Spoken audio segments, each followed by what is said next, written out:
over them might bear witness to those I would help. See, and if I go along, see, and I'm still full of fear, it's going to get right in the way of me being of service to anybody else in AA or anywhere else in my life, isn't it? Okay? So does it make sense to you that if God is going to change me enough that I can help somebody else, the fear needs to be gone? See? So it's pretty logical, see, that God will do what the book says he will do here. See? This isn't being done for selfish purposes. See? We're asking him to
way of me being of service to anybody else in AA or anywhere else in my life, isn't it? Okay? So does it make sense to you that if God is going to change me enough that I can help somebody else, the fear needs to be gone? See? So it's pretty logical, see, that God will do what the book says he will do here. See? This isn't being done for selfish purposes. See? We're asking him to remove the fear, see, and to direct our attention to what he'd have us be. Well, what's that likely to be? Service to God and our fellow men, like the book says. See? If we're still full of fear and full of anger and full of sex problems, we're going to have a tough time doing that. Okay, so, I mean, see, it's logical to me. See, it may appear logical to you. Okay, so that's the fear prayer. We ask him to remove our fear and direct our attention to what he would have us be. See, so where's our attention been up to this point? What we want. What? Yeah, what we want. Selfishness and self-centeredness. See, and what's the price we pay for that? Life full of fear and resentment. See, all that kind of stuff. Make sense? See, it's pretty simple. Okay, next two words are what? At once. See, not 9 months later. See, not within 16 years. See, not when you're an old-timer. At once. See, we commence to outgrow fear. Okay, so, see, this is the beginning of the removal of fear in our life. So they're not telling you here, see, that all your fear is suddenly going to be removed, though it does happen for some people that way. Here, even in the middle of writing the fourth step, I've seen some pretty dramatic removals of fear occur right here. So I want to show you the three of the things that the book has to say about fear. This is right in the middle. So if you put your finger right there on page 68, let's see, well, we got enough time. Go back to page 63.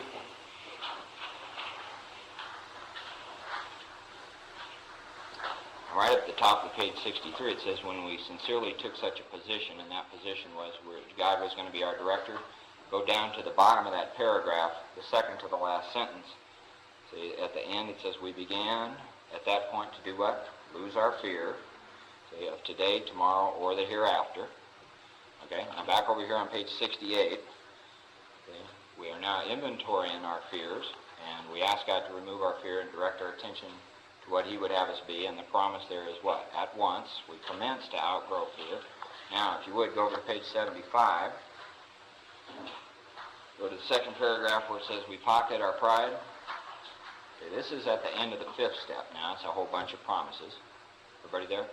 Page 75. We pocket our pride and go to it. That means, so they've told you how to do the fifth step, now you're doing it. It says, illuminating every twisted character and every dark cranny of the past. See, are there fears in the dark cranny of the past? Yeah. Okay, so once we have taken this step, withholding nothing, see, we are delighted. We can look the world in the eye. We can be alone at perfect peace and ease. Let's all read the next sentence together out loud. There is all promise.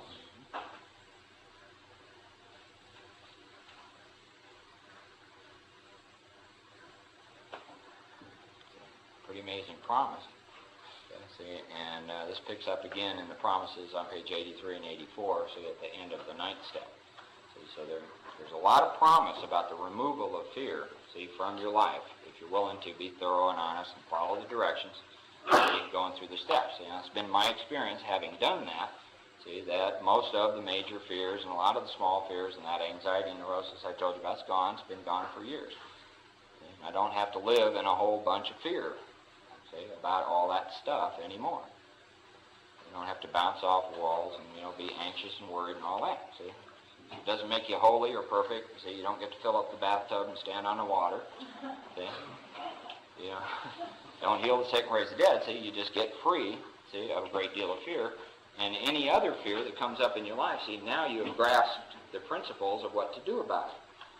See, so you don't have to live with that either. You have an ongoing solution to this problem called fear, see, in the human being, the recovered alcoholic. It's really cool. See, it really does work. Okay, now, anybody here got fear of what we're going to start covering next week, which is what? Sex. Anybody got fear of that? Great. See, that's honest. So come back and put that on your fear inventories. Okay, and next week we're going to get into the sex inventory. And everybody have a happy Thanksgiving.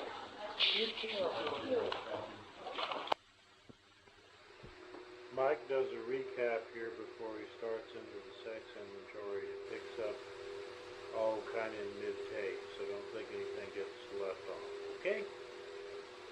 And see, all that kind of stuff. See, that happens to a lot of us when we're kids. Real common things on 4th and 5th steps. See, so there's a lot of that. See, that hasn't been entirely our fault. See, and as we go along, we may get into some pretty serious collisions with other people in life, and a lot of these are not entirely our fault. Okay? So what do we do there? It says, see, in those situations, we try to disregard the other person involved. How much? Entirely. Okay? See, that means totally putting out of our minds, see, other people's involvement in whatever the situation is. Okay? So we're trying to clean up our side of the street, trying to turn our will and our lives over to God, not somebody else's will, not somebody else's life. For me, that was a little bit difficult. I had a whole lot of ideas that wasn't fair, and that other people needed to apologize, make amends to me, for the people, that I really needed to get even with, and they needed to be confronted with their crap, and, how dare they, and, what happens if I do this? That means they get to go scot-free, and, a lot of that kind of stuff. See, well, those were more fears, see, that I had, so I put those fears down, too. Okay, so, a situation not been entirely our fault. We tried to disregard the other person involved. How much? Entirely. Where were we to blame? Okay, so in some of these lifelong things, our fault sort of goes like this. I tended to use things that happened to me as a kid as an excuse for my failures as a human being as I went along. Okay? I blame my alcoholism on my parents, for example. They were alcoholics, therefore I'm an alcoholic. The fact that I flunked out of college after a year and a half, kicked out, first kind of anything like that had ever happened, full of self-pity. That wasn't my fault. All the relationships that didn't work, that was due to my mom and my aunt. And the things that happened to me, the dysfunctional family and all. See, everything that happened that was bad in my life, see, I never said, hey, I did that. I own that, any of that. See, I never admitted any complicity or blame or fault, responsibility in any of it. I always used those things that happened to me as a kid as this wonderful kind of garbage dump, see, to explain what was going wrong in my life at any given point. See, so is that selfish? Yeah, to me it is. Is it dishonest? Yeah, I wasn't being honest with me. I wasn't being honest with other people. I use those things to get sympathy and to get attention. See, that I'm this wounded guy as I go through my life. See, and I get other people agreeing with me. Yeah, no wonder you're screwed up. Well, it makes sense to us because look what happened to you when you were a kid. See, so other people I get them buying into it, and do my little razzle-dazzle dance. See, and pretty much, I wasn't all that aware of what I was doing. See, to me, that just was the normal way of operating. See, to me, it looked like that worked. See, that was right and proper and just and true.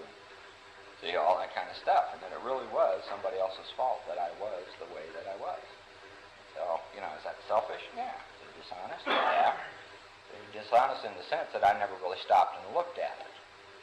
And even the psychiatrists and the therapists and stuff I've been into, see, whenever they even hinted that I ought to look at that, see, I always came up with some other kind of rationalization, see, to excuse me from doing that. See, I've had opportunities in my life, see, to stop and take a look, see, and see what was really going on. I would never do that. See, is that selfish? Yeah, for me it was. Was it dishonest? Yeah. Okay. I didn't trust other people. You know, I didn't want anybody messing around with my psyche. Anybody, you know, don't you touch my feelings and all that kind of stuff. Okay, so, you know, where were we to blame? Well, see, even the things that I never thought I had any kind of part in my life, I had, you know, fault. And I could see that, see, in terms of being selfish and self-centered, full of fear and dishonesty and all that kind of stuff. Okay, it says, where were we to blame? The inventory was ours, not the other man's. When we saw our faults, what do? Last three words. Yeah, so there's a written fourth column. So you placed it before us in black and white. So in column 2, we took their inventory. Column 3, how we were affected by what they did. Here in column 4, see, we're disregarding what they did now, and we're taking our inventory. So now we know both sides of the coin.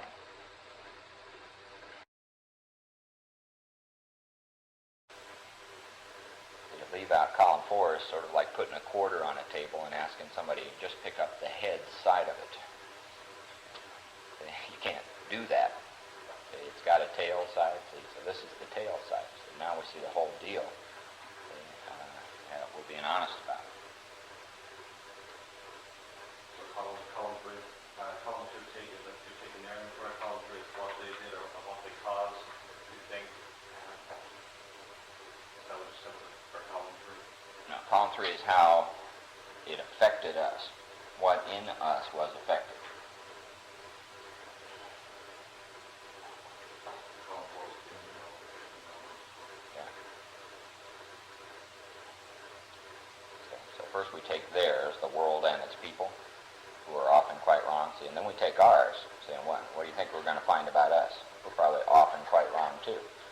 And I was kind of amazed at how wrong I was about so many things in my life, in terms of cause and who is responsible, and my own selfishness and all that kind of stuff. One of the things that truly amazed me was to find out how much fear I have lived in my life. It really made sense to me why I was diagnosed as having an anxiety neurosis, severe, which I never even knew what that was. Okay, the last sentence there in that paragraph says we admitted our wrongs how? Yeah. So it's generally not too tough for all of us to admit their wrongs, honestly. See, we can catalog those pretty good. Everybody finding you're not having all that much difficulty with their wrong. See, but our wrongs, see, that's a different story. See, and in order for us to do that honestly, see, we really do have to rely on God and put out of our minds, see, the things that other people have done to us. And so we admitted our wrongs honestly, and so the last part of the sentence is pretty important too, because this is the beginning of the willingness to clean this stuff up.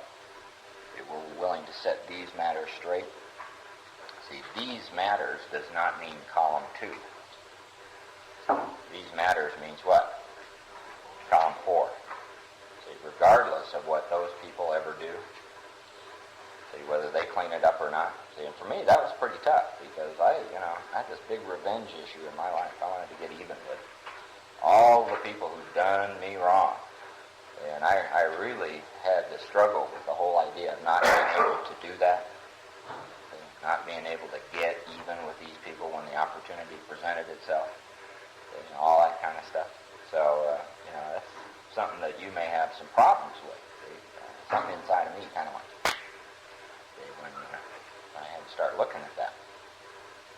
Okay, so being willing to set these matters straight deals pretty much with step 8 and 9. But we start to look at that here in column 4. And remember that this stuff that we're doing here, it starts on the bottom of page 66. They have referred to that as the key to the future. key to our future, to being a recovered alcoholic, to having a message to carry, to having the promises come true, to all of the things that we're all looking for in Alcoholics Anonymous and that the book promises us. See, the key to it is it all starts right here. See, with the degree of honesty, see, we can face our side of all this.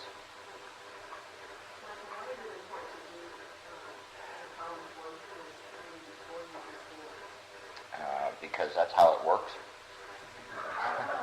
I'm not being facetious.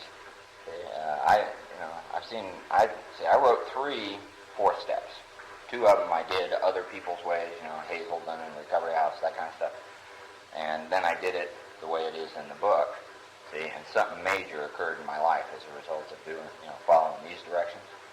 See? And then as I go along, I see a lot of people writing a lot of inventories, a lot of other ways. See? And they don't seem to get the results that the book is promising.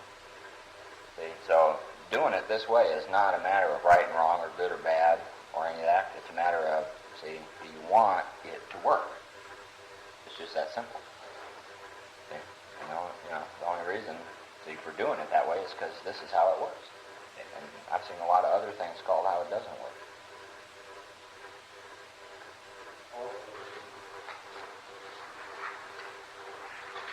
Bottom page 68. Okay, now about sex. Okay, let's all just look at our experience of much of the discussion that we hear in AA meetings. So, anybody know what the code word for sex is in AA? Relationships. Okay, let's call it relationships. Now about sex.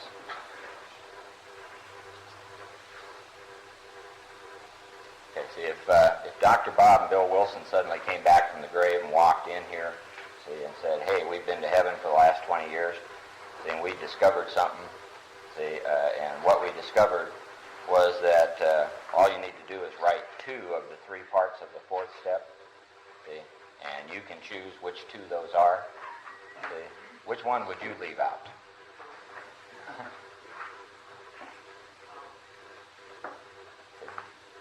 Would you leave out the resentment part? Would you leave out the fear part? Or would you leave out the sex part if you could choose to leave out one of the 3 parts? I think that's probably close to a universal opinion. See, so why is that? See, why are, I don't know about you guys. See, when I came to AA, my attitude was, I don't have any sex problems. I know how to fuck. So that's pretty much it. How could I have any problems in this area of my life? But as I became a little more open-minded, and then as I actually did see the stuff in the book, I really became aware of the great difficulty and problem I had with sex all of my life. Okay, so the sex part of the inventory, like the other parts, requires a great deal of willingness, honesty, and especially open-mindedness to begin to look and see what the problem is, because until we can see the problem, we can't really find a solution for it. Part of my old ideas was sort of like if God lived at the North Pole, sex was at the South Pole, so never the twain shall meet. Didn't really want God involved in my financial affairs, but I definitely could not even conceive of God being involved in my sex life. Okay, but in order for me to even be close to open-minded about that, I had to have an open mind and start taking a look at these things that the book says. Okay, so it says, now about sex. So put your finger on the sentence, now about sex, and let's go back to page 27. Which is right at the end of the chapter, There is a Solution.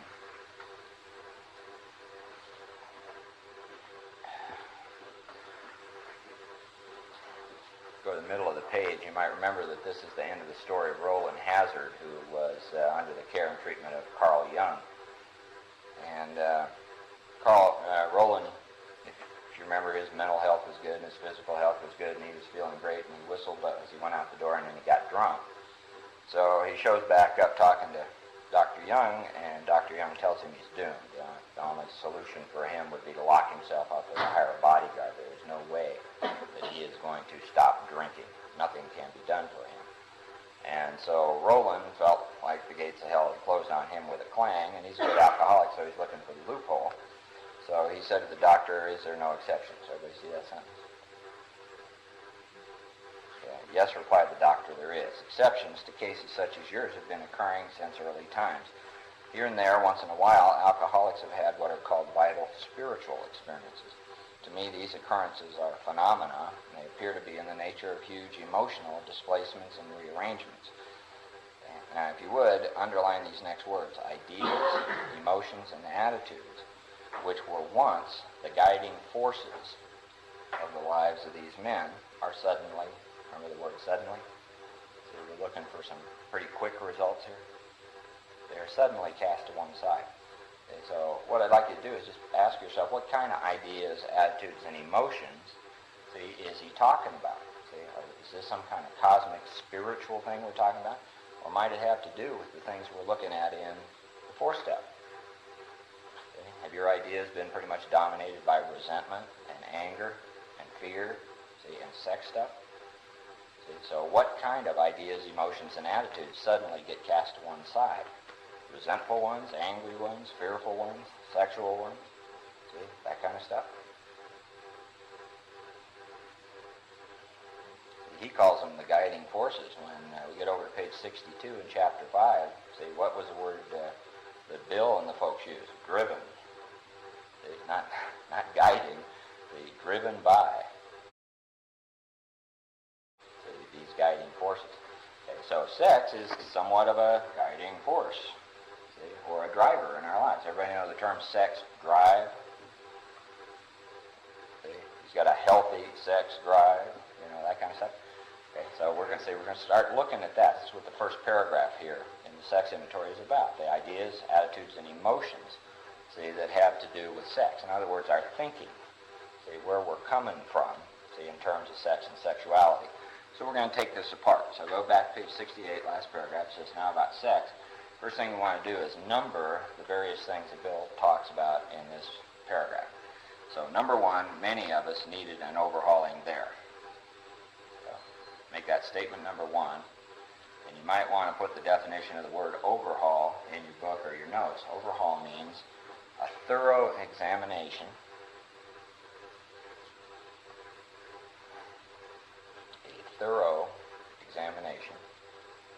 with a view to needed repair. So much like if you had a car that didn't run and the problem couldn't be diagnosed, that's when they have to overhaul the engine or they have to overhaul the transmission. What does overhaul mean? It means that they take it apart completely. Okay? And they look at all the various little widgets that are in there, see, to see what's working and what doesn't work. So once we understand the word overhaul, then we look and see what they told us about resentments. They're thorough and honest all the way back through our lives. And what did they say about fears? Thorough. Look at our fears. And here we're going to take a thorough look at sex and sexuality in our lives. Okay, so statement number one is many of us. Who's the us? Yeah, the people that wrote the book. We were in AA. Okay, but above all, put number two next to the we. See, we tried to be sensible on this question. Number three, it's so easy to get way off the track. Number four, here we find human opinions. Remember the definition of the word opinion? Had two definitions. One was the expert formal judgment based on education, experience, and training. See, and the other one was uninformed utterances.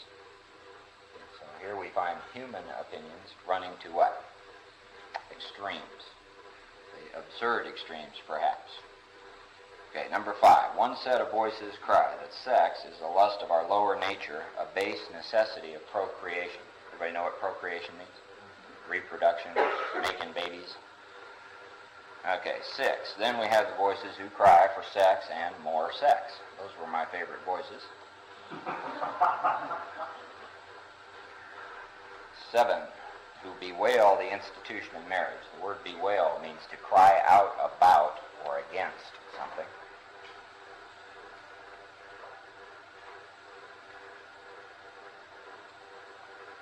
8. Who think, where will they think this, that most of the troubles of the race are traceable to sex causes.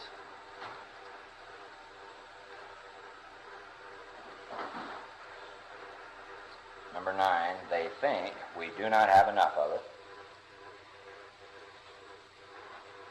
Number 10, that it isn't the right kind. Number 11, they see its significance where? Everywhere. Number 12, one school would allow man no flavor for his fare.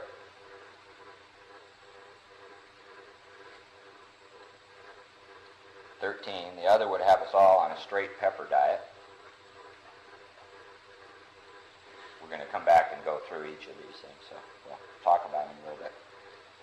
14, we want to stay out of this controversy.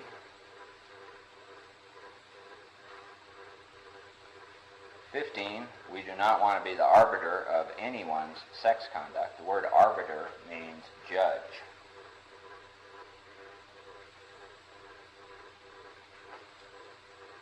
And that might include our own sex conduct. 16, we all have what? What do we all disclaim? I don't have any. I don't need to do this inventory. Okay, 17, we'd hardly be human if we didn't. Just kind of an interesting statement. And then the last sentence in that paragraph is a question. We're not going to put a number on that. And the question is, what can we do about them? And we might find the same about sex and sexuality as we discovered about resentments and fears, and that's a word called powerless and unmanageable. Okay, but first we need to take a look, so let's go back over to question number 1. Okay, so just looking at the questions that we've numbered now and that are, or the statements in that paragraph, does it seem to you that all of that has to do with our ideas, emotions, and attitudes dealing with sex? So we want to take a look at that, and see what those things are. Okay, so how you do this is you take statement number 1 and you put it on a piece of paper. Number 1, many of us need an overhauling there, and then we ask ourselves, do I need an overhauling there? Do I need a thorough examination, with a view to needed repair? In other words, what is the problem as I see it at this point in my life? It having to do with sex and relationships.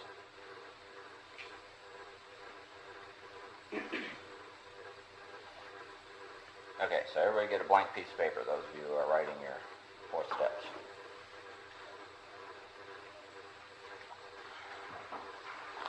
Right, number 1 up at the top. Many of us needed an overhauling.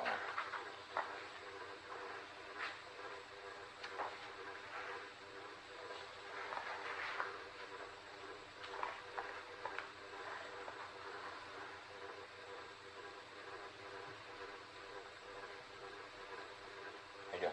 You want a book? Okay.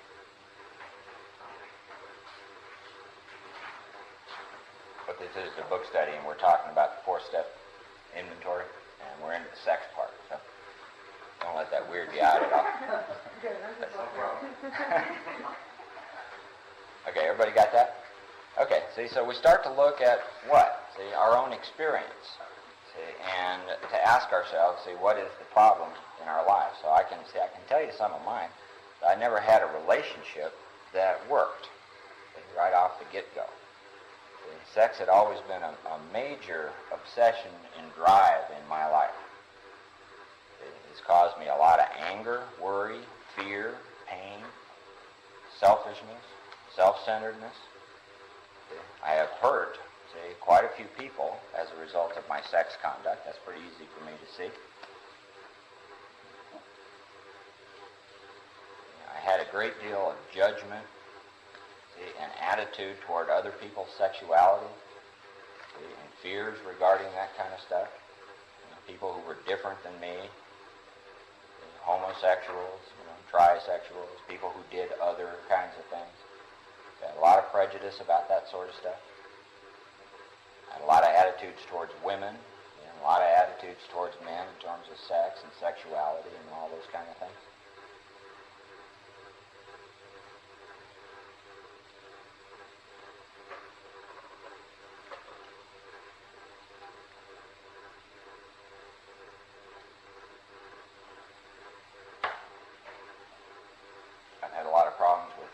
guilty, dirty, and ashamed, and embarrassed, all that kind of stuff.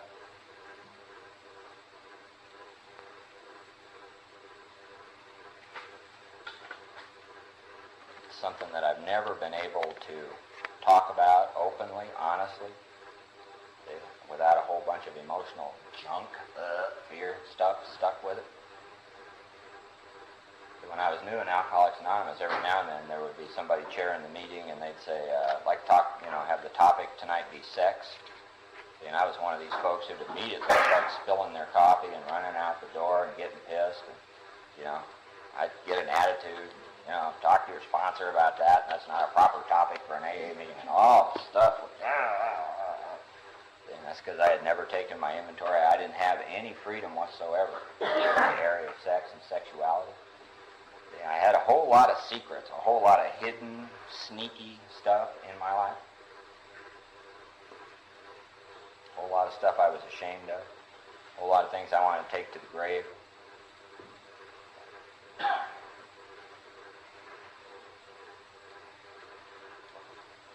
And when I really started looking at this, I could see that, in terms of sex and sexuality, I was really ignorant. I'd been operating on my own ideas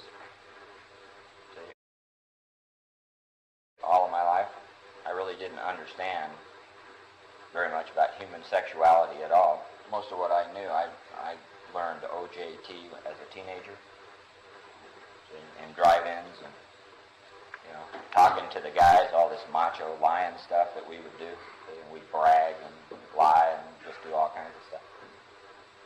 See, so I began to see, just by writing down, number one, do I need an overhaul in there? See, that there was, a lot more to this than I had ever really realized. See? So take a look at your own experience and just go for it. What's the problem as you see it in your life? For those of you who are doing it, and for those of you who are not doing any writing, please respect the people who are, and keep your eye off their paper.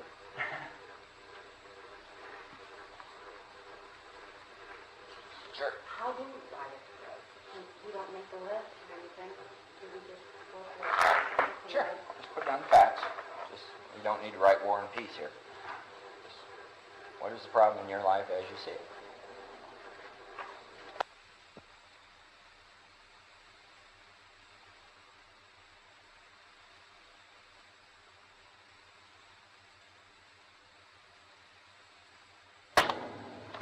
David was talking a little earlier about 12 and 12, and those of you who are familiar with the 12 and 12 and all the stuff that Bill writes in there, you'll see a lot of similarities between this paragraph and a lot of the questions and things that he asked in there. So he was saying to take a look at. So this is kind of an amazing 17-level statements here. But anyway, let's just do number one. Okay, what's the problem as you see it in your life?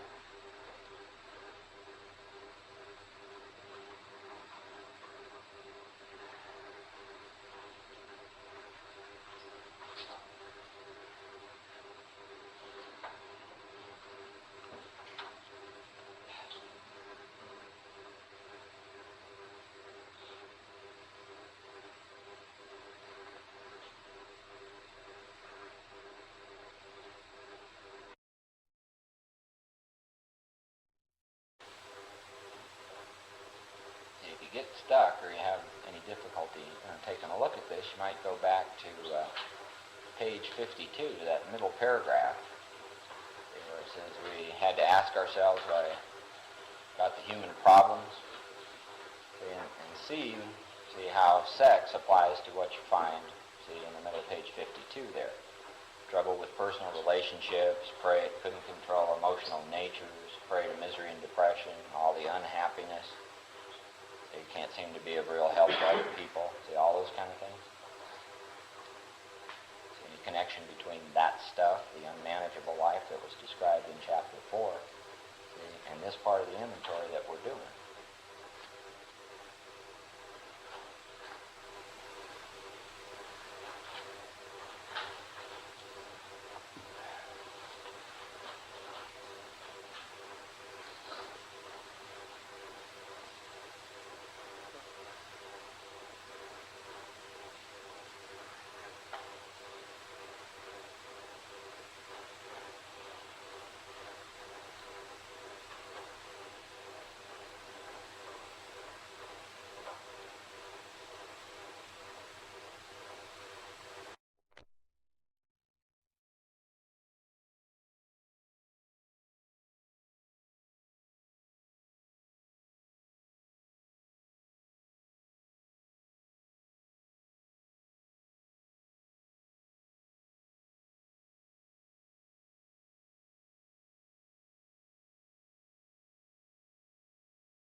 doing here and why we're doing it.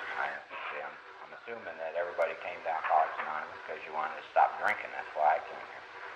And the book tells us that there are definite causes for relapse. See, and I just put them up on the board there. There are some other ones having to do with unmade amends and stuff like that. But the three principal reasons for drinking, see, or relapsing into alcohol or drug use, they have to do with anger, fear, and sex problems. So we're going to take a break, but before we do that, let's look and just remind ourselves what those things are. So if you go back to page 64,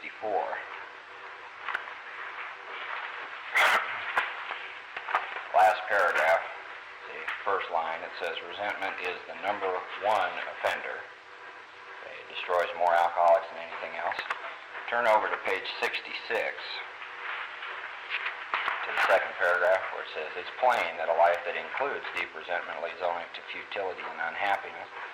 To the precise extent that we permit these, do we squander the hours that might have been worthwhile, but with the alcoholic, whose hope is the maintenance and growth of a spiritual experience, this business of resentment is infinitely grave.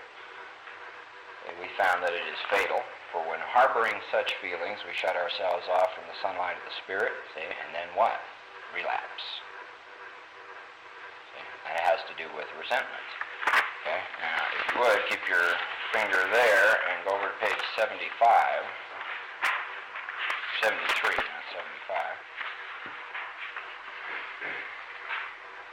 Go to the middle of the page where it says the inconsistency is made worse by the things he thinks, things he does. See, driven by his fears and self-delusions and all that. See, coming to his senses, he's revolted at certain episodes he vaguely remembers. These memories are a nightmare. He trembles. See, somebody who's trembling is in what? Fear. See, he trembles to think someone might have observed him. As fast as he can, he pushes these memories far inside himself, and he hopes they will never see the light of day. See, it says he is under constant what? What's relapse cause number 2? Constant fear and tension, and if that remains, what's the end of the sentence? That makes for more. Okay, now let's go back to page 70. Second paragraph, see, they're talking now, see, in terms of, see, we have now taken our inventory, see, on all this sex stuff, and given us a solution, see, which is to seek a new kind of an ideal, a safe and sound ideal, from God as we understand him. And it says, suppose we fall short of the chosen ideal and stumble. Does this mean we're going to get drunk? Some people tell us so, but this is only a half-truth. It depends on who and what. Us and our motives. If we're sorry for what we've done, have the honest desire to let God take us to better things, we believe we will be forgiven and will have learned our lesson. If we are not sorry and our thinking, our intentions, our conduct, what's relapse cause number 3? Read the rest of the sentence, rest of the paragraph. Conduct continues to harm others. Harm others, quite sure to drink. See, so I don't view any of this stuff, you know, and the steps and the inventory and all that as a way to be good or wonderful or holy or walk on water, heal the sick, raise the dead. See, what I'd like to do is stay sober. And, you know, it seems an awful lot of us in AA don't stay sober. Okay, why is that? See, the book very specifically is telling us, see, why people relapse into drinking. And just remember, there are other causes for relapse. These are the 3 main ones. Well,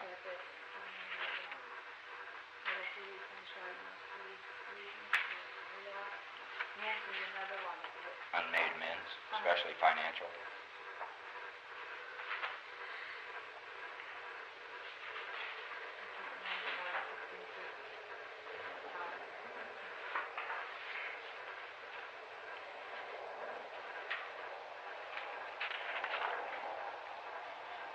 Okay, why don't we take a break and then we'll go through the rest of these things. We're not going to do all the writing today. I just want everybody to get started and get the idea how to do this, and then we'll go through the remainder of it.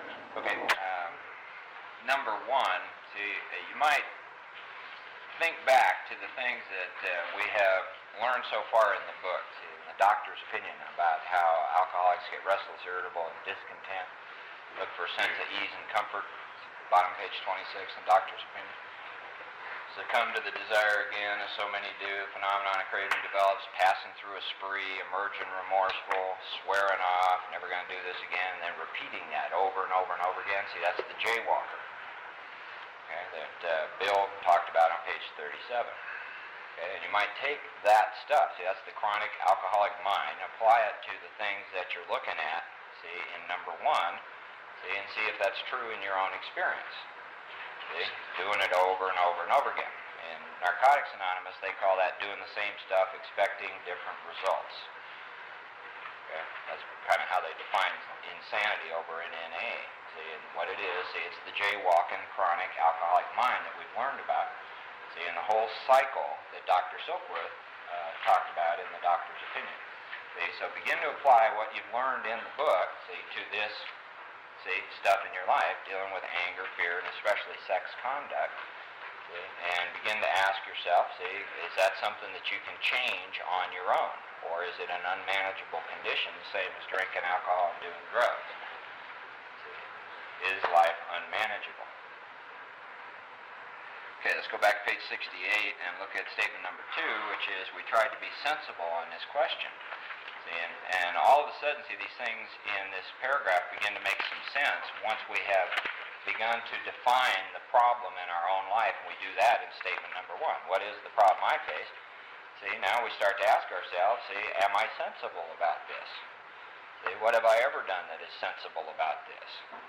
See, I got into all kinds of things. I used to read all the sex manuals. Everybody, you know, way back there was the Kinsey Report and Masters and Johnson stuff, and see all the sex therapy books and all the discussions and all that kind of stuff, trying to find out what's normal and what's right and what's proper. And I beat myself up, and I felt real guilty, and you know, I run from it and hid from it, and I drank over it and did drugs. And I don't know if any of you got, see, as severely screwed up as I did, see, but I got to the point where I couldn't do sex without drugs and alcohol. It was just impossible to do it sober. So, all that kind of stuff. So what have you ever done, see, that was sensible, see, in terms of the problem?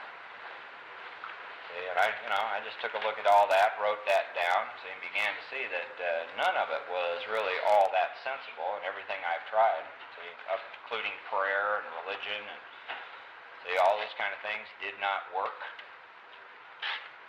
And what a lot of us find is that we've tried, you know, a lot of stuff to make sex and relationships work, see, and none of it has worked. So that may be your experience also.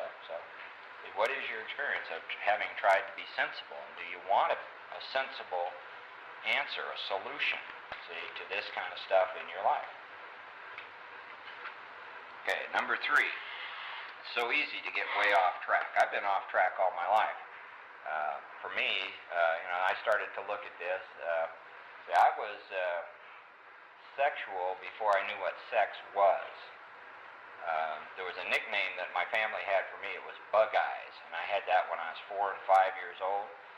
And the reason they called me Bug Eyes is that every time I saw a good-looking woman at that age, I just did this. I would just go, holy cow. You know, I was all into tits and ass and all that kind of stuff. It was there in me long before puberty ever hit, long before I knew what sex actually was. See, this whole thing about sex attraction and sex drive and all that sort of stuff was there. I was raised in the Catholic religion, and I knew all the rules and regulations and all that stuff about sex also before I knew what sex actually was. And the way I was wired up is God didn't like it. It wasn't any kind of a God-given deal. It was God didn't like it, and it was a sin, and it was dirty, and it was this, and it was that, and it was punishable by all kinds of things. And I had all those rules and regulations already firmly ingrained in me before sex occurred in my life, and then when sex did occur in my life, I immediately got into conflict, see, because I liked it. Blam. See, from the get-go, I was obsessed. And my thinking and masturbation and just all the stuff started. See, when sex happened, and I look back and I can see that a lot of very secret, kind of sneaky, dishonest things began to occur simply as a result of that. Including trying to hide my thoughts from God. Anybody done that?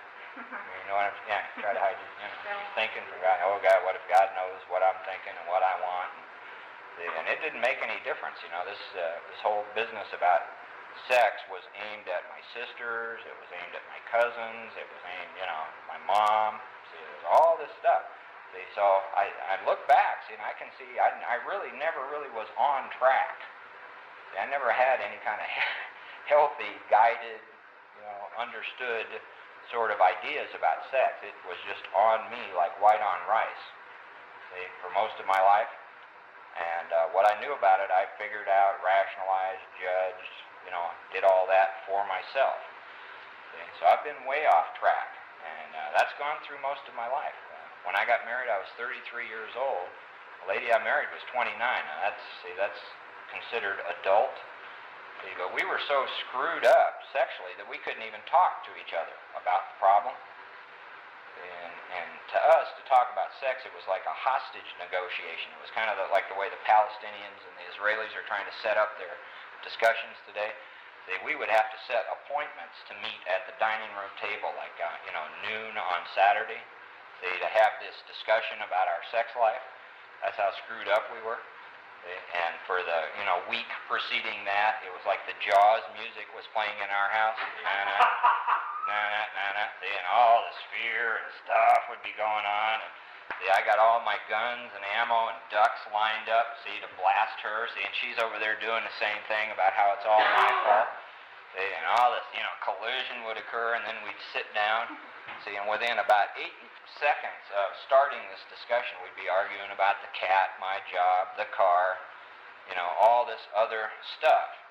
See, we just immediately got off track. See, we were both so screwed up in the area of sex in our lives, we could not, two adult human beings, who slept together and lived together or not, we couldn't even talk about sex, our sex lives or any of that.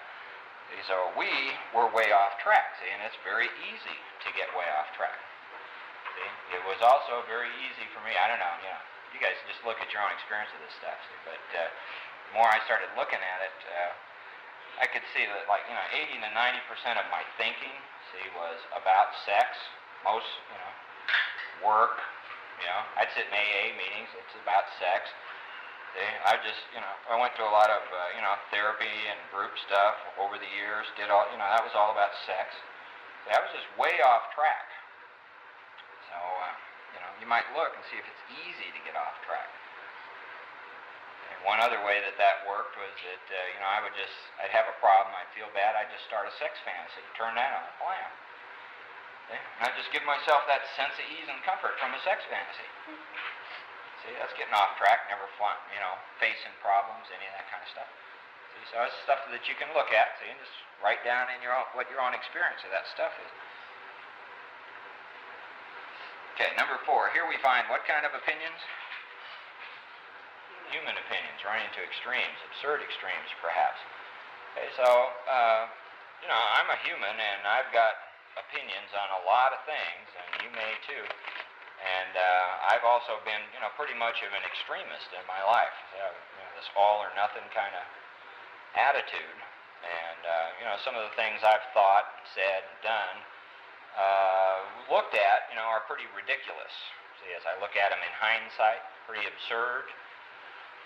So those are my own human opinions. There are a lot of other human opinions about what's right and what's wrong, and what's okay and what's not okay, and all that sort of stuff. And a lot of us pick those up in childhood, from our religion and our parents, and all that kind of stuff. And we carry around a lot of guilt and pain and shame, fear, self-consciousness, and a whole lot of that stuff. As a result of many of the human opinions that we have and that we picked up from other people. So you look at your own experience of that, put those down, see where you got those kind of ideas, who'd they come from. A lot of that stuff is handed to us when we're young as if it's God's will, God's word. See, and it might not be.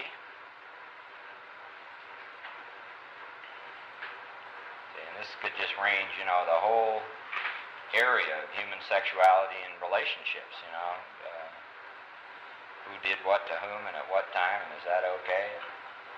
Premarital sex, and just, on and on and on and on and on. Okay, number 5. One set of voices cry that sex is the lust of our lower nature, a base necessity of procreation, just reproduction.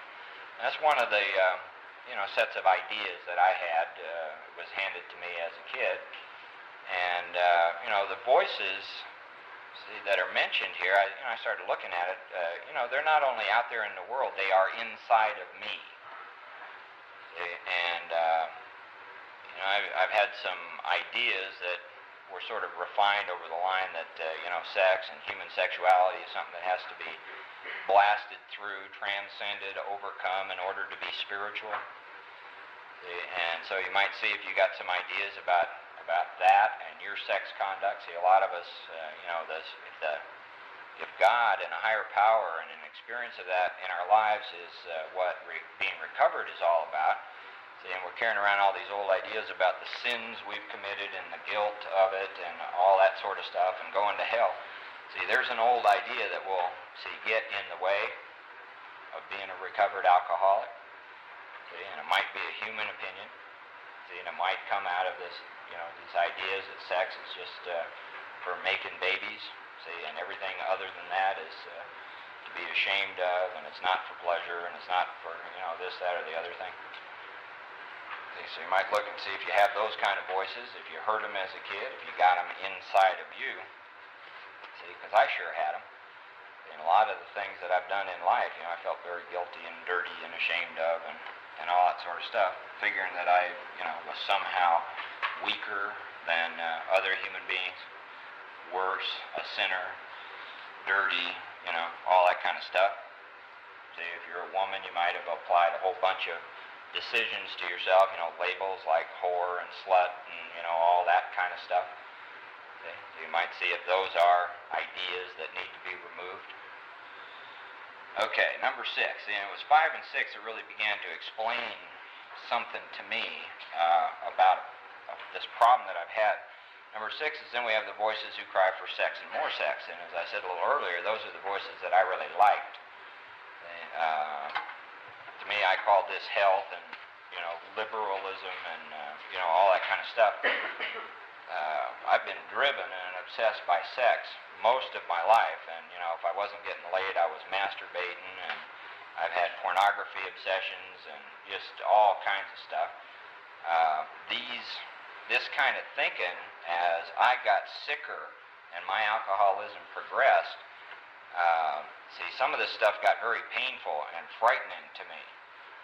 Some of it had to do, with violence and a lot of stuff like that.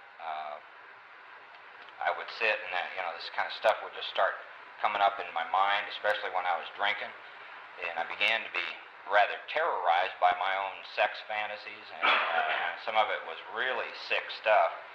And the basic fear was that I might go into a blackout and actually act out these things that I was fantasizing about. See, and some of them, were so painful that I would just like, holy cow, where's that coming from? And I'd try to blot that out. See, and it would just scare the holy hell out of me. See, so, I indulged in a lot of this sex and more sex stuff early on in my life. It got to be a very serious problem, see, as I got towards the end of my drinking. All right? And I really began to feel that that if anybody knew the kind of stuff that was going on in my mind, the way I was thinking and the kinds of stuff that was going on in my head, I'd get locked up. See, that this was, irredeemable stuff that could never be told to anybody else. There couldn't be anybody else, who thought this way and felt the kinds of things that I was thinking. See, so this whole business about sex and more sex, got sicker and sicker and sicker in my life. And what I began to see as a result of writing these things down and taking a look at it was that it's kind of like bleachers at a football field. See, and here I am playing the game of sex in the middle See, and no matter what I did out there on the 50-yard line, see, one side of the field is going yay, what's the other side doing? Boo. See, and no matter what I did, see, I always was wrong. It didn't feel right. I was never free. See, nothing was okay. See, no matter what I did, if I was sticking with one woman and being monogamous and faithful and all that kind of stuff, see, I felt shitty. Restless, irritable, and discontent. See, when I was over, doing something else, see, trying to be loose and free love and all this other kind of stuff, see, and saying, well, nobody's getting hurt and all that kind of stuff, see, then the yay boo just switched, see, and then I would feel guilty and dirty and ashamed and bad and evil and going to hell, see, and I never could shake that stuff. I couldn't make it go away intellectually, no matter what kind of stuff I read or no matter who I talked to or what I thought or, any of that. See, and this whole condition got worse and worse and worse, see, as time went on. Okay, so that's just my experience. You can, see, look at your own and see what happens with you or what happened with you, see, and what your experience of those kind of things are. See, but once I began to take this apart and actually, write it down and look at the facts, I really began to see how much conflict and controversy there has always been, see, in my thinking and my attitudes and my emotions and my conduct when it came to sex and sexuality. See, and I really began to see, that a solution could be found, see, but, see, this was going to require a power greater than myself. Okay, number 7, who bewail the institution of marriage. I've been bewailing marriage ever since I was a kid. Am I the only one in here who didn't like the family they were born into?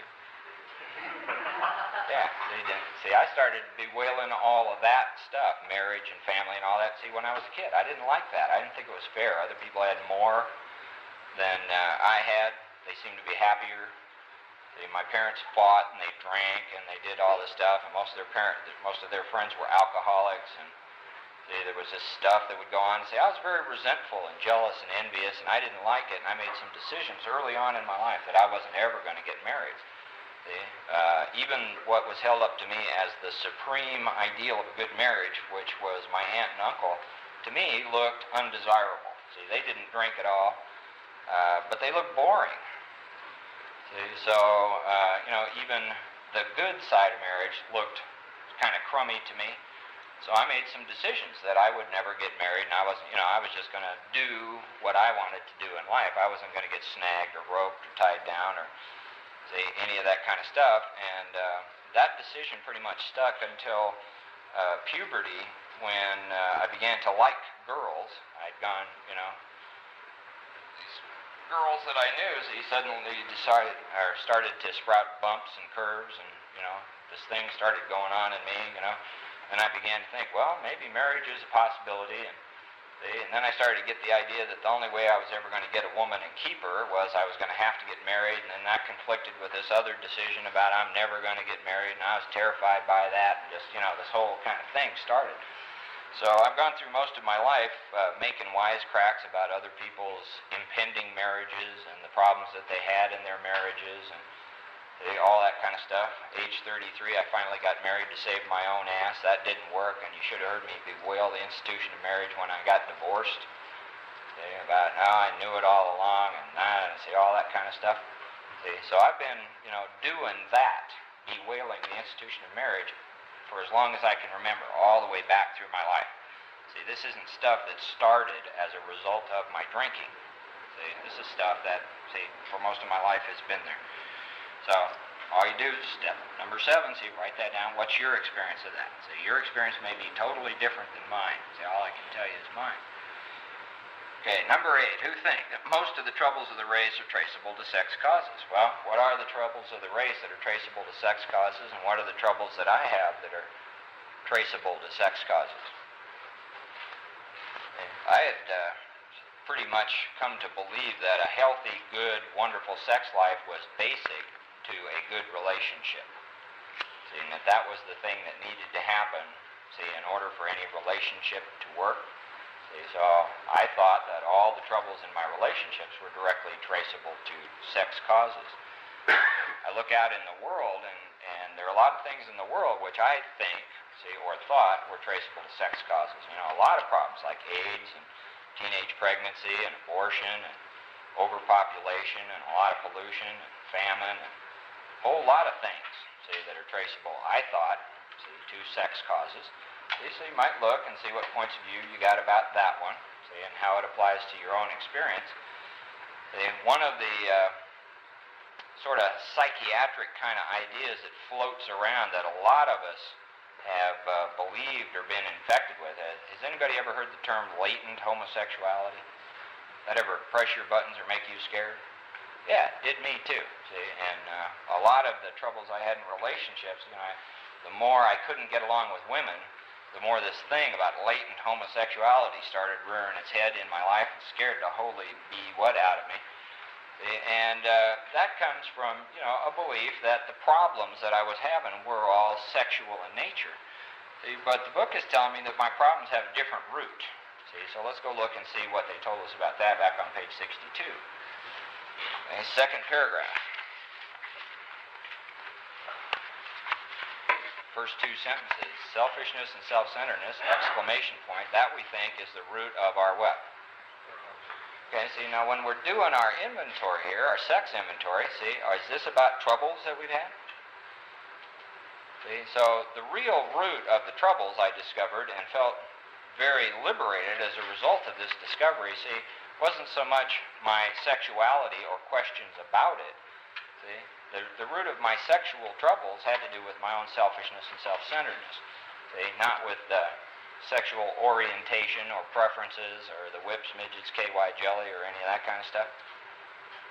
See, the real root of my troubles in the area of sex has to do with my own selfishness and self-centeredness. See, and the more I looked at this, the more I could see the truth of that. See, statement number one for me was all about, see, selfishness and self-centeredness. Okay, let's go to number 9. They think we do not have enough of it. Anybody ever thought that?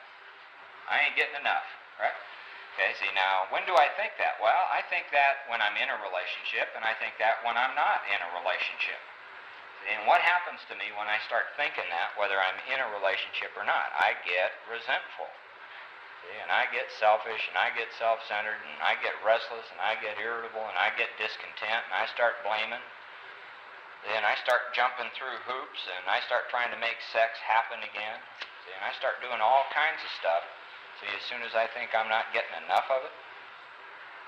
So you might ask yourself, you ever thought that? And see what goes on with you when you think that way. See, anybody in here ever use sex as a weapon against your partner in a relationship? See, by withholding or forcing or, you know, any of that kind of stuff? Yeah, I did that. See, that's pretty common for a lot of us. Okay, so that's number 9. Number 10, see, it isn't the right kind. See, so even when I'm getting enough, what I found was that I was still restless, irritable, and discontent. Now, what I called that was I got bored with her rather quickly. Her and our sex life. That ever happened to anybody?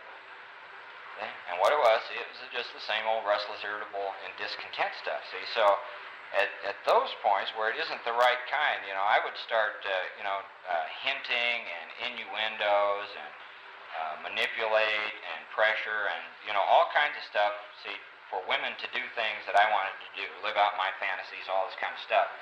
See, and they would start putting up the guns and, this kind of stuff, and I'd try it, come in from the side, and I'd lay bait, and I would do all this kind of stuff, see, trying to get sex done in the relationship the way I wanted it done. And it pretty much boiled down to, I want what I want, when I want it, I want how much I want, see, and I want it the way I think it ought to be done.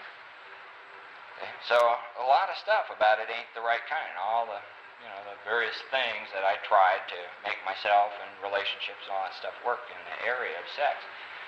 And also on this, it ain't the right kind stuff, you guys may have a bunch of judgment on people who do sex different than you do. See, I did. See, I had a lot of prejudice, and a lot of hate, and a lot of fear, and a lot of that kind of stuff that I aimed at other people, and I took other people's inventory pretty good on this. And I began to see that I have always operated on a set of double standards. See, when it came to sex and sexuality, see, if I was doing it, I could justify it. If somebody else was doing it, I could condemn it and judge it and tell them they were wrong and see, all that kind of stuff. See, so you might look and see if you have had any double standards in the area of sex, sexuality, all these kind of things. Hi, this is Recorder again. I managed to drop questions 11 through 14 off this set, and I'm inserting them from another set done about 3 months ago. So you may notice a change in recording levels and quality at this point. But don't worry, in about 4 questions it'll go back. 11. They see its significance where? Everywhere. Say, what does every mean? All wheres, right? Say, very true about me. See, reduced to its basics, I can see that in my life, pretty much everything I have ever done has been designed either to get me drunk or to get me laid. It was all about booze or sex. See, and I'm talking about how I acted, where I went, how I talked, how I dressed, the people I hung out with, see, what I like to do for recreation, see, the color of a car I bought, the kind of car I bought, see, who my friends were, the activities I got involved in, the social functions, see, on everywhere. The kind of books I've got on the coffee table and in the bookshelf, see, the significance of sex was everywhere in my life. See, even the church I went to.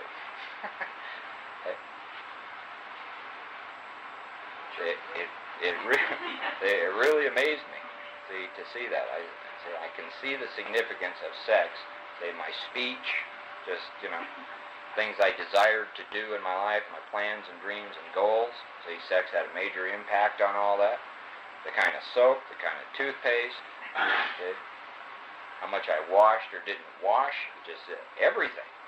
See, the food, the restaurants, you name it. See, sex had a significance in all of that. It just really amazed me when I started looking at it.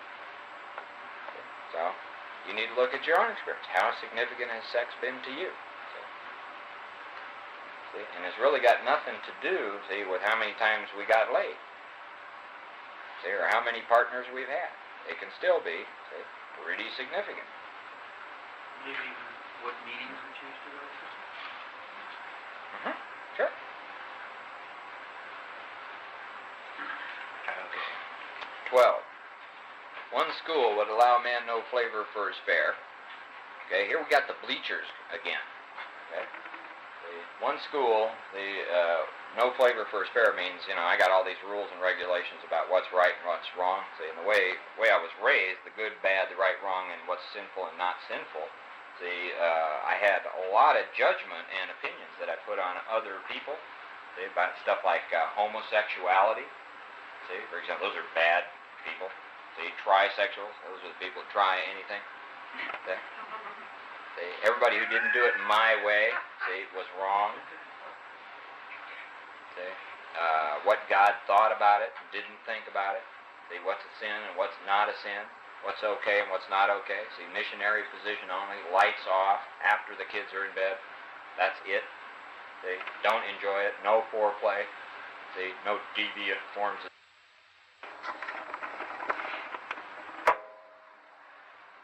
Okay. 13 is the other would have us all on a straight pepper diet. In other words, everything's okay. See, if it moves, see, have sex with it. See, nobody gets hurt. 2 consenting adults. See, there aren't any rules, there aren't any regulations. See, and all you people over on the other side of the bleachers, you're a bunch of old Victorian fuddy-duddies who don't know what you're talking about. See, and so this is kind of a, for me, the position I took here was a very rebellious one against the authority and the rules and regulations, the attitudes that my parents and their generation, all that, had.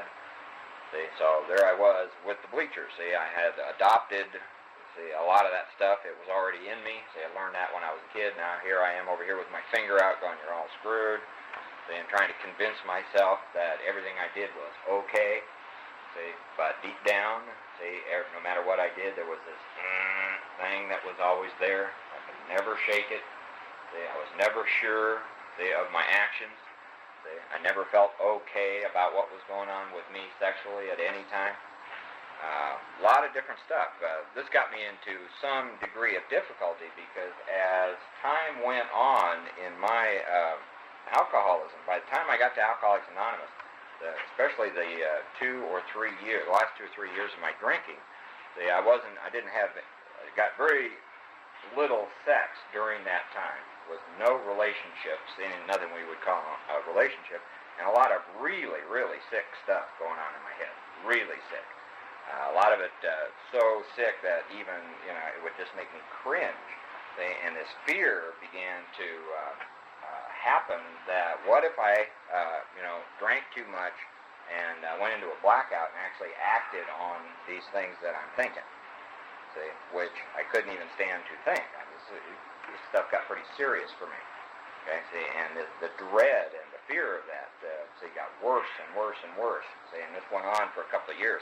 So if any of you have experienced that, you understand what the word being tormented by things that are going on in your mind. See, and for me, one of the major ones of those was the sexual stuff. Okay, so I don't want to get too graphic here and gross anybody out, but I can tell you it was pretty sick. And that got worse. There was no way I could make that go away. I didn't have a solution for it. A lot of fear about it. I couldn't tell anybody. I thought someone would lock me up if I ever was honest about what was going on with me sexually inside. Things that if I thought, some of the things that even turned me on. Okay, so there's a lot of not being able to tell the truth and the false, see, in these areas. See, and you can get, an alcoholic, a drug addict can get a very stuck place, see, behind this kind of stuff. See, so if there's anybody in here who's got any of that or had any of that going on, see, there really is a solution to it. Okay. 14, we want to stay out of this controversy. Well, see, by the time we get to 14, we ought to be able to see one. We can't get out of the controversy if we can't see that we're in one, right? What controversy? See, it's like talking to a tuna about seawater. See? What's seawater? What do you mean? So you got to grab the tuna by the tail and hold them up, see, for about 30 seconds before they be, oh, I see what you mean. Okay, see, so we need to begin to see whether we've got controversy going on, conflict in our own thinking. See, and see, if you've been doing any work on the resentment part of the inventory and the fear part of the inventory, see, by now you should have been seeing some of the conflicting beliefs and resentments and fears and stuff that we're all carrying around. See, about other things in our life. Well, see, the same thing's going on with a lot of us, see, in the area of sex. See, believing two opposite things to be true at the same time. See, and Bill, in the 12 and 12, writes a sentence about, he talks about these emotional conflicts that exist below the level of consciousness in us. See? And so one of the things we need to do, see, is to become conscious of them, and this is how we do that. Is by honestly overhauling, taking these things apart, see, and looking to see all this contradictory, controversial kind of stuff. See, living by rules that we never really believed in, see, but keeping them up anyway. See, that'll produce controversy and conflict in somebody. See, I knew about sex before I knew what sex was. See, I'd learned about sex from school and from my parents. And what I knew was that it was dirty, filthy, nasty, and all that, and shouldn't do it, and it's only for married people, and I knew all the rules, and I knew about going to hell, and I knew God didn't like it, and I knew all that stuff, but I didn't know what sex was. I just had this set of rules, see, waiting for something to apply them to. And I discovered sex by climbing a pole. See, and an orgasm happened to me, I don't know, I was 8, 9 years old. I didn't know what it was. It was great. See, and I became instantly obsessed with it. And they ran around climbing poles a lot. Because this was all right. See, but I still didn't, I still knew what these rules about sex was, but I wasn't applying it to this thing that was happening when I climbed poles, because nobody said that's sex. And see, so one day I found out it was sex. Guilt, boom, immediately, wham. See, because here's this thing I like. Here's this set of rules I already know. They completely are in conflict. Absolutely in conflict. See, and right then, a whole lot of dishonesty and sneakiness, see, and that kind of stuff entered my life. See, and the emotional conflict began right there, because no way I'm giving up this thing. See, no way. See, so I now had to act. See, act as if, right? See, act as if you're following the rules. Act as if you believe the rules. Act as if they make sense. All that kind of stuff. See, the truth, still climbing poles, so all this things. I've been obsessed with sex all my life.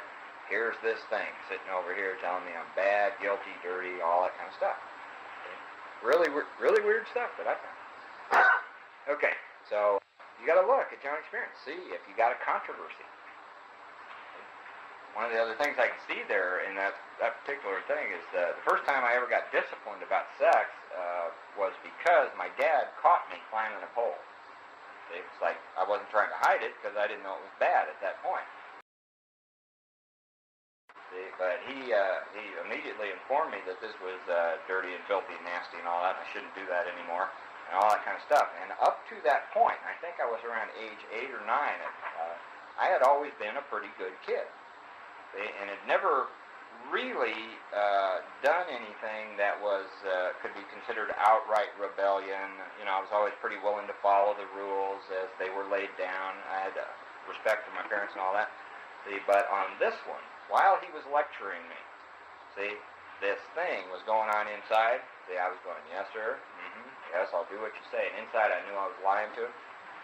Okay. I knew I wasn't going to do what he was telling me. I knew I was going to continue to do this thing that I was doing, see, and I was sitting right there looking him in the eye, deciding I just wasn't going to get caught again. See? And I can see from that point, see, my relationship with him and my parents changed. See? Other things began to occur in my life. See? Lots of dishonesty, that kind of stuff, right there at that point. See? And that was over a sexual issue. See, so, you know, remember decisions based on self that later put us in a position to be hurt? See, there was one, see, in my life, see, and the decision, see, was not necessarily a bad one. It's just, you know, it's the kind of decision an 8-year-old kid makes, see, and never changes. See, and that's one of the things that I found out as a result of doing these inventories, see, was that I was still operating on a lot of decisions that I made when I was pretty ignorant and pretty young. And these decisions had been placing me in positions to be hurt over and over and over and over and over again. See, in my life. See, I went back, see, began to inventory those things, found a lot of them.